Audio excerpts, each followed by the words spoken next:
Hi, I'm Angela Druckman, an Agile coach and trainer for CollabNet, and welcome to our Agile Tips series.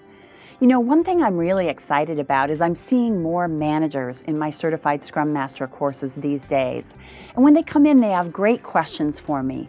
One question I'll typically get from managers these days is, how can I do a better job of supporting my product owner? Well, one of the great ways that management can support a product owner is simply in recognizing that being a product owner is a full-time job.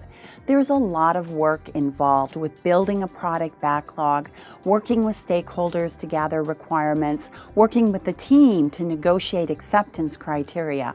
All of this work takes time. So as a manager, one of the best things you can do for your product owner is simply to recognize that this is a full-time job and treat it accordingly. Make sure this person has enough time to treat the job seriously and get the work done. Another thing that managers can do is help the product owner link strategic planning with tactical planning. Think about this. A product owner's role is really quite unique in an organization. They take strategic ideas and goals. So in other words, things that your company wants to accomplish in 3 months, 6 months, 12 months down the road, and they turn them into tactical plans by turning them into product backlog items and then feeding those to the team. So what the product owners need from managers are those strategic visions and goals. And finally, one of the things that managers can do that will help most for their product owners is to support product owners when they have to do one of the hardest parts of the job, which is to say no to customers.